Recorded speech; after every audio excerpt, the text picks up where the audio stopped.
Hello my dear students, as you already know about that chapter 8 जो है वो हम स्टार्ट कर चुके थे। दैट्स वाई हम इसी को कंटिन्यू कर रहे हैं। How do organism reproduce. एक बात या फिर एक पॉइंट मैं आपको यहाँ पर क्लियर करना चाहूँगी बच्चे, there is a huge difference between the online classes और offline lectures. Okay, because student को उस फोकस पे नहीं लाया जा सकता है। That's why so you have to focus on your study more than other days. okay, I hope आप बहुत अच्छा करेंगे और जितनी भी आपकी वीडियो सेंड की जाती हैं आइदर भी 5, 10 और 15 मिनट्स आप उसे बहुत ही ज़्यादा फोकसली और बहुत ही ज़्यादा ध्यान से सुनेंगे। ठीक है। So how do organism reproduce, इस चैप्टर के अंदर हम इसका इंट्रोडक्शन कर चुके थे, राइट, कि किस तरीके से ऑर्गेनिज्म जो है एक या दो ऑर्गेनिज्म से एक नया ऑर्गेनिज्म जो है वो पैदा होता है, प्रोड्यूस होता है। तो उसी के बारे में हम इस चैप्टर के अंदर पढ़ते हैं, बाय एसेक्सुअल रिप्रोडक्शन और सेक्सुअल रिप्रोडक्शन। ठीक है। सो अभी हम इस वीडियो के अंदर एसेक्सुअल रिप्रोडक्शन को ही डिस्कस करेंगे, जैसा कि हमने क्लास में कर चुके थे। ठीक है। तो इस चैप्टर का जो इंट्रोडक्शन है वो हो चुका था मोस्ट प्रोबेबली। उसके बाद जो हमारे पास है द इम्पोर्टेंस ऑफ वेरिएशन। ठीक है, मीन्स टू से दैट कि इसके अंदर से ये लगा लो 1 या 2 मार्क्स में मोस्टली क्वेश्चन आते हैं। आपसे पूछा जाता है why sexual reproduction is better और more beneficial than the asexual reproduction. So आप उसमें जवाब जब देते हैं तो यही मेन एक रीज़न होता है कि वेरिएशंस जो हैं वो काफ़ी हद तक देखने को मिलती हैं। Population of organism fill well defined places.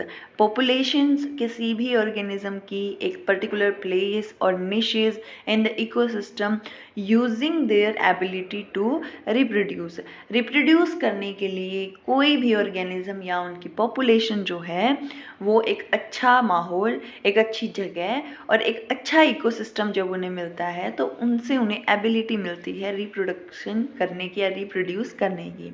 ठीक है, मतलब ये है कि बहुत सारे ऑर्गेनिजम्स ऐसे होते हैं जिनको एक पर्टिकुलर कंडीशन चाहिए होती है, पर्टिकुलर प्लेस चाहिए होती है रिप्रोडक्शन के लिए।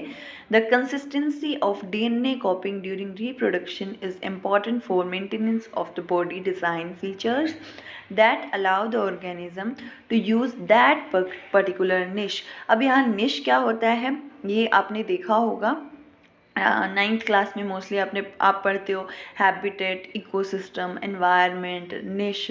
ये चीज़ें क्या होती हैं, जहाँ पे ऑर्गेनिज्म जो है वो रहता है उसका एक पर्टिकुलर एनवायरनमेंट होता है, उसके पर्टिकुलर निश होता है। मतलब ये the organism which lived that place, ठीक है, जहाँ पर वो रह रहा है, प्लस उसका एनवायरनमेंट और जो इकोसिस्टम है वो उसके ऊपर कितना ज़्यादा इफ़ेक्ट डालता है या कितनी ज़्यादा उसकी इन्वॉल्वमेंट होती है उस ऑर्गेनिज्म के लिए।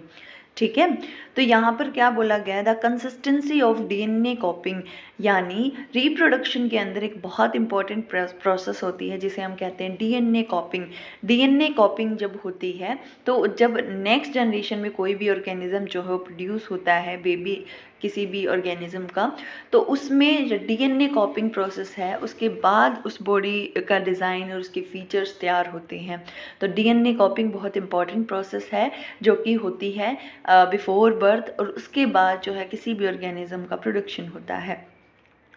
Reproduction is therefore linked to the stability of population of species। ऐसा क्यों बोला गया है कि रिप्रोडक्शन की वजह से पॉपुलेशंस में या फिर किसी भी स्पीसीज की जो स्टेबिलिटी है उससे जुड़ा हुआ है, स्टेबिलिटी बनी रहती है। क्यों ऐसा होता है, क्योंकि देखिए कि जैसे जनरेशन से जनरेशन हम जाते हैं तो मोस्टली क्या होता है कि जो ओल्ड जनरेशन है उनकी डेथ हो जाती है, न्यू जनरेशन जो है वो आती है, वो सर्वाइव करती है, वो जब ओल्ड हो जाती हैं तो उनकी डेथ हो जाती है ना। तो ये एक कंप्लीट जनरेशन टू जनरेशन एक कंप्लीट जो बोलते हैं कि साइकिल से टाइप चल रही है कि ओल्ड जो टाइप है उनकी डेथ हो जाएगी, न्यू जनरेशन, न्यू बेबीज होंगे, वो बड़े होंगे, उसके बाद वो ओल्ड होंगे, कि रिप्रोडक्शन जो है जिस इसकी वजह से स्टेबिलिटी बनी हुई है।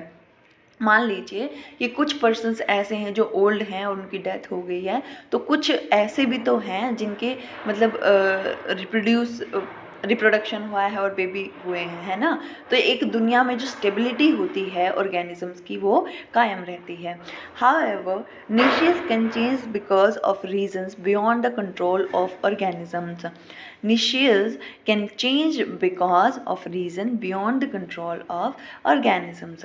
organism के कंट्रोल में होते नहीं हैं निशेज, कभी भी वो चेंज हो सकते हैं।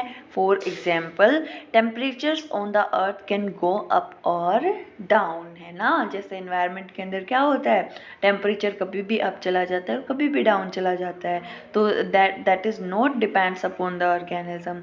Water levels can very, water level भी वेरी करता है, कभी स्कार्सिटी आ जाती है तो कभी फ्लड आ जाता है।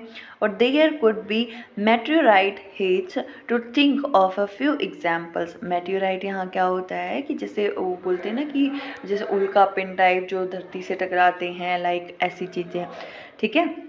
If a population of reproducing organisms were suited to a particular niche and if the niche were drastically altered, the population could be wiped out। क्या होता है कि अगर जो निश है, यानी निश मतलब द एनवायरनमेंट, द इकोसिस्टम, जहाँ पर ऑर्गेनिज्म जो है, ऑर्गेनिज्म की पॉपुलेशन जो है वो रह रही है, ठीक है, अगर वो निश जो है एकदम उसके अंदर ड्रास्टिकली चेंज आता है। ड्रास्टिकली चेंज मीन्स कि बहुत ही ज़्यादा, मान लीजिए कि जैसे हम एक पर्टिकुलर इन्वायरमेंट में ज़िंदा रह सकते हैं, एकदम से बहुत ही ज़्यादा हाई टेम्परेचर चला जाए या बहुत ही ज़्यादा लो चला जाए, बर्फ़ जम जाए, तो उस एनवायरनमेंट में क्या होता है, एक जो पर्टिकुलर कंप्लीट ही जो स्पीसीज़ है या फिर कंप्लीट ही उनकी जो पॉपुलेशन है वो वाइप्ड आउट हो जाती है, यानी वहाँ से उसका सफाया हो जाता है। कैसे सफाया हो जाता है कि हमारे अंदर एक कैपेबिलिटी होती है, हर एक ऑर्गेनिज्म की होती है कि वो इस पर्टिकुलर टेम्परेचर में ज़िंदा रह सकता है, सर्वाइव कर सकता है, ठीक है। अगर इससे ज़्यादा टेम्परेचर हुआ तो उनका सर्वाइव करना मुश्किल होता है, ठीक है।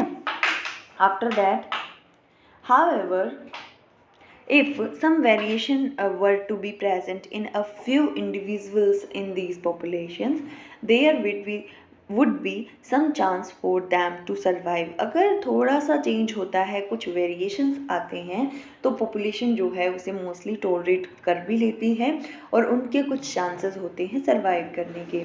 Thus, if there were a population of bacteria living in the temperature waters and if the water temperature were to be increased by global warming, most of these bacteria would die, but the few variant resistant to heat would survive and grow further। Variation is thus useful for the survival of species over time।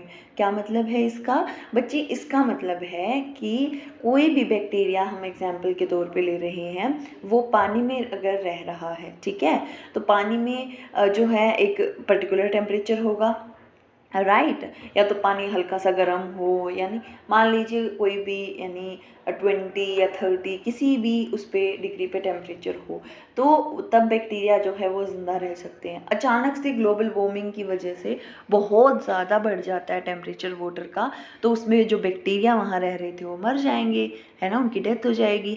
But उनमें से कुछ bacteria ऐसे ज़िंदा रहेंगे जो कि उस temperature में, यानी इतने हाई टेम्परेचर के अंदर भी ज़िंदा रह सकते हैं, उसको टॉलरेट कर सकते हैं, तो ऐसे बैक्टीरिया उस कंडीशन में भी ज़िंदा रहेंगे, ठीक है। तो जिन्हें हम बोल रहे हैं ना few variants resistant to heat, कि जो हीट है उसको रेजिस्ट कर सकते हैं, तो ऐसे बैक्टीरिया जो है वो सर्वाइव करेंगे, ठीक है। सो ये जो है कुछ क्वेश्चंस हैं आपके। What is the importance of DNA copying in reproduction? Second, why is variation beneficial to the species but not necessarily for the individuals? ये क्वेश्चन जो हैं वो आपको कंप्लीट एक्सप्लेन्ड इस NCERT बुक में नहीं मिलेंगे, तो ये आपको ढूंढ कर लाने हैं। मैं चेकआउट करूँगी किस बच्चे ने सही से लिखा है आंसर, किसने नहीं लिखा, ठीक है। उसके बाद जैसे हम बाइनरी फ्यूजन कर चुके थे, देन हाउ नेक्स्ट वीडियो में हम फ्रेगमेंटेशन जो है वो डिस्कस करेंगे।